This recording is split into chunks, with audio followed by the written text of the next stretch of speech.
The orange star hung low and merciless, baking the surface of Zytra until the air itself rippled like a mirage. Heat shimmered over rusted metal structures of the Varnex Corporation mining site, turning everything into a wavering illusion. Dust, fine as ash, coated every surface, every breath, every thought. Jake Rowan tightened the final bolt on a failing hydraulic pump. The machine coughed, then steadied into a low hum. Good enough. He wiped sweat from his brow, leaving a streak of red dust across his face. At 35, he wasn't a hero. Not anymore. Just a mechanic, a fixer, someone who cleaned up the messes others made. 63 days, he muttered, checking the gauge again. Then I'm gone. Gone from this dead world. Gone from the memories. His mind drifted against his will to Ganymede 7 flames, screams, orders he should have disobeyed. Jake clenched his jaw and forced the memory down. Not today. Beyond the fence, the native Shen settlement stood in silent contrast. Organic. Ancient, untouched by steel. Their well, once full, now nearly dry. Jake felt their eyes on him again. Watching, judging, waiting. Then a voice cracked through the still heat. Rowan. Jake turned and saw Station Chief Henderson standing at the gate. And beside him, a Shen elder. Something was about to break. And this time, Jake wouldn't be able to fix it. The air shifted the moment Jake stepped closer. Henderson stood stiff, his polished uniform already ruined by sweat and dust. Across from him, the Shen elder radiated quiet authority. Silver hair, sapphire skin, and eyes that had seen centuries pass like seasons. The water is not yours, the elder said calmly. Henderson smirked. Everything here is ours. Jake winced. Wrong answer. The elder's expression didn't change, but the ground seemed to grow heavier. You have broken the agreement, he said. Agreements evolve, Henderson replied coldly. Resources don't? A low ripple passed through the Shen gathered nearby. Not anger. Something older. Then the elder stepped forward. Then we invoked the trial of blades. Silence.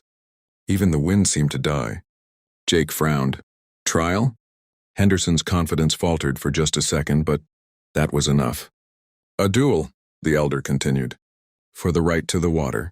1 champion each. Winner claims the spring. Jake's stomach dropped. No.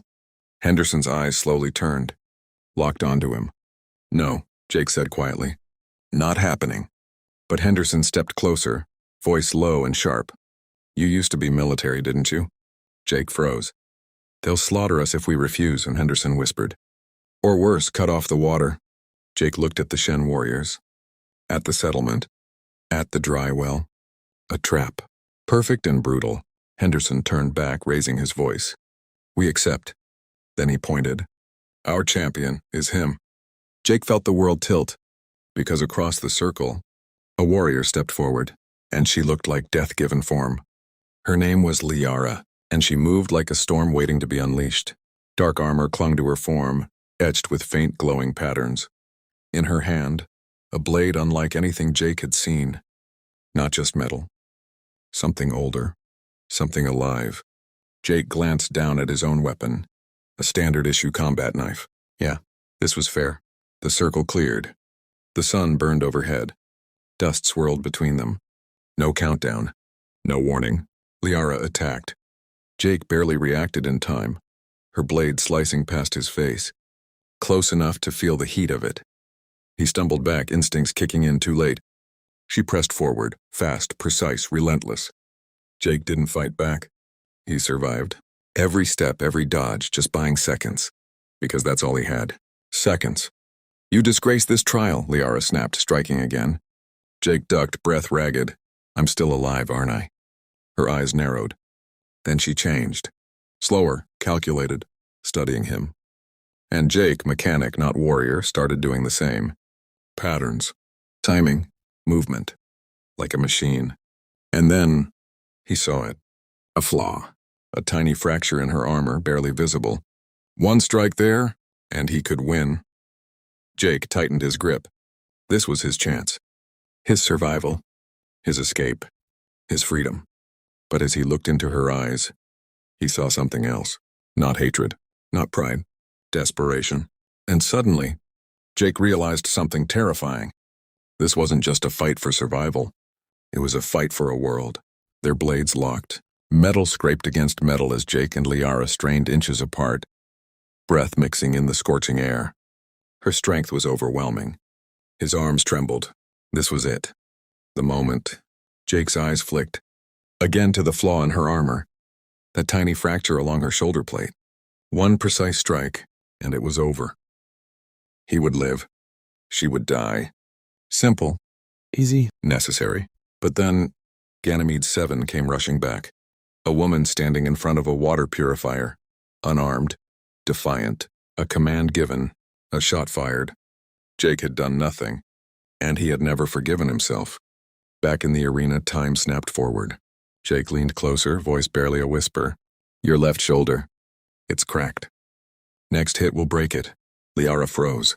For a fraction of a second, the entire world stopped. Her eyes widened, not in fear, but confusion. Why? Why would he do that? Jake shoved her back, breaking the lock. The fight resumed. But something had changed. The rage in her attacks faded, replaced by something sharper. Curiosity. Understanding. Why? She demanded during another clash. Jake deflected weakly, breath ragged. Because I fix things, I don't break them. Her blade slowed. Just slightly. But in a duel like this, that was everything. Because now, Liara wasn't fighting to kill him. She was trying to understand him. And that made her far more dangerous. Jake was fading. Every breath burned. Every muscle screamed. Cuts lined his arms, his ribs, his face. He couldn't keep this up much longer. Liara circled him, controlled, precise. Watching. Waiting. Then she moved. Not for his throat. Not for his heart. His hand. Jake saw it too late. Her blade flashed. Pain exploded through his palm. His knife dropped instantly, disappearing into the dust. Jake staggered back, clutching his hand, blood spilling between his fingers. Silence. The duel was over. He had lost. Liara stood before him, blade raised. But unmoving. She could end it now. One strike. One breath. Instead, she hesitated. Jake straightened, barely able to stand, but he didn't look away. Didn't beg. Didn't move. Just waited. Something unreadable flickered in her eyes. Respect. Confusion. Maybe even regret. Then, a drop of blood slid from Jake's hand. Down. Onto her blade. And the world changed. At first, nothing. Then, a faint glow. One rune. Then another. A low hum began vibrating through the air. Through the ground. Through their bones. Liara's eyes widened in shock. The blade pulsed red. Bright. Alive. She stumbled back. And dropped it. But it didn't fall. It hovered. Spinning. Glowing brighter with every second. The hum turned into a roar. And then, the entire Shen clan fell to their knees. Not to Liara. Not to the elder. To Jake. He stood there, bleeding, defeated, unarmed. As an entire civilization bowed before him. And he had no idea why. No. Jake whispered, staring around in disbelief. This wasn't real. It couldn't be. The glowing blade hovered before him, humming like a living thing. Crimson light washed over the arena, turning everything into something unreal. The Shen, warriors, elders, children were all kneeling. Heads bowed. Silent. Reverent. Behind him, the corporate workers stood frozen. Some backed away. Others dropped instinctively, copying what they didn't understand. Only Henderson moved. This is over, he barked, stepping forward with armed guards. Rowan, get back inside now. The reaction was immediate. Shen warriors rose as one, forming a wall between Jake and the corporation. Liara stepped beside him, not as his enemy, as his protector. He is under our protection, the elder declared, voice echoing with authority. He carries the blood of the first ones. Henderson's face tightened. He's company property. Jake almost laughed. Property? Not anymore. Take them to the sanctuary, the elder ordered. Moments later, Jake found himself deep beneath the settlement. Inside, a chamber carved from ancient stone, symbols covered the walls, faintly glowing. At the center, a cube. Dark, metallic, covered in the same runes. Touch it, the elder said. Jake hesitated, then let a drop of his blood fall. The cube ignited. Light burst outward. The chamber vanished, replaced by stars. A vast, breathtaking map stretched across space, worlds, systems, paths. and one glowing line, leading somewhere far beyond known space. Henderson stepped forward slowly, eyes wide, but not with awe, with greed, and Jake realized. The real fight hadn't even started yet. The stars faded. The projection collapsed inward, folding back into the cube like it had never existed. Silence returned to the chamber, but it wasn't the same silence. It was heavier, dangerous. Jake stood still, heart pounding, trying to process what he had just seen. A map. Not just any map.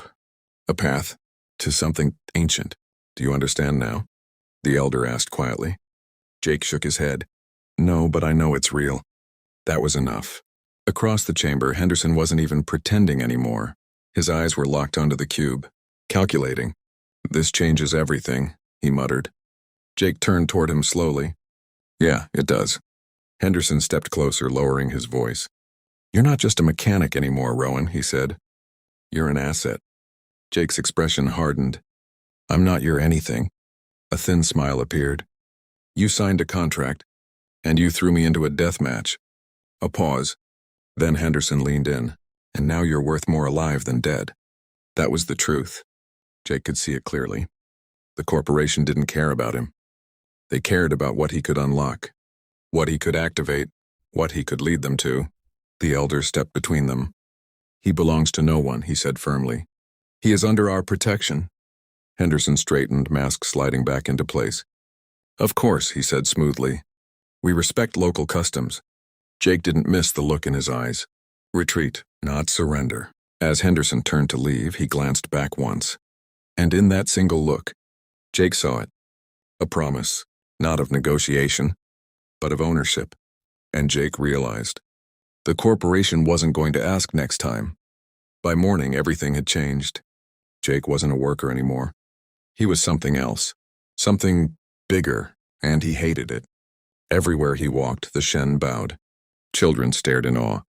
Elders watched him like he was a living answer to questions they had asked for generations. I'm not your prophecy, Jake muttered under his breath. Liara walked beside him, silent but ever present. You awakened the blade, she replied. You cannot deny what is. Jake exhaled. Doesn't mean I understand it. That will come. Easy for her to say. They entered the sanctuary again, where more artifacts had been gathered overnight. Metallic relics. Strange devices, objects no one had touched for centuries. Jake stepped forward, hesitated, then pressed his bandaged hand against the nearest one. Nothing. Then, light. The device pulsed, lines igniting across its surface. A low hum filled the room as it responded to him. Jake stepped back, stunned. It works every time, he whispered. Because it is meant to, the elder said. Jake looked at the artifacts. Machines. Not magic. Machines built by someone who understood engineering far beyond anything he'd seen. Which meant, they're not relics, Jake said slowly. They're systems. The elder tilted his head. Explain. Jake pointed at the device. They're designed to be activated, connected, maybe even repaired. Liara watched him carefully. Repaired? Jake nodded. And for the first time since arriving, a familiar feeling returned. Purpose. I think your ancestors didn't leave you relics, Jake said. They left you a broken network. Silence filled the room. Because if he was right, this wasn't the end of a story. It was the beginning of one. And Jake was the only one who knew how to bring it back to life. The corporation moved fast. Too fast. Within days, shuttles began landing near the mining complex, bringing scientists, executives, and security forces. More security forces, Jake noticed. Everyone noticed. They are preparing, Liara said quietly as they stood overlooking the valley. Below, corporate teams unloaded equipment, scanners, containment units, things that had nothing to do with mining. Jake folded his arms. Yeah, not for cooperation. The elder joined them, his expression grim. They smile, he said. But their eyes hunt. Jake nodded. That's how they work. Soon after, the negotiations began. Inside the sanctuary, a corporate executive, sharp-controlled, dangerous, faced the Shen elders. These artifacts require proper study, she said smoothly. Off-world facilities would be ideal. No, the elder replied instantly. They are ours. They could belong to humanity, she countered. If the first ones were human, They left them here, Jake interrupted. All eyes turned to him. They made them respond to specific bloodlines, he continued. That's not ownership. That's trust. Silence. The executive studied him carefully. You're choosing their side? She asked. Jake met her gaze. I'm choosing what's right. That answer didn't please her. But she adapted quickly. A partnership then, she said. Shared access. Compromise. Temporary. Jake knew it. The corporation didn't lose. It waited. As the meeting ended, the executive passed him, pausing just long enough to whisper, You're valuable, Jake. Don't forget who can protect that value. Jake didn't respond, because he understood something now. Protection wasn't the issue. Control was. And both sides, the Shen and the corporation, were drawing their lines, right through him. And sooner or later, one side would cross it. Jake stood at the center of it all, and for once he didn't step back. I'll work with both sides, he said, voice steady. But on my terms. The sanctuary fell silent. Henderson, standing beside the corporate delegation, narrowed his eyes. You don't set terms, Rowan. Jake didn't even look at him. I already did. He turned to the Shen elders. No more water theft. We rebuild your systems properly. Clean, sustainable. Then to the corporation. You want access to the tech? Fine, you help fund it. Equipment, research, no extraction abuse. A pause. Then he added the real line. And no one touches these artifacts without me. That landed. Hard. Because everyone in the room knew the truth. Without Jake, nothing worked. The elder nodded first. Agreed. All eyes shifted to Henderson. For a moment it looked like he might refuse. Then he exhaled slowly. Agreed. But Jake saw it again. That look. Temporary. Calculated. This wasn't peace. It was positioning.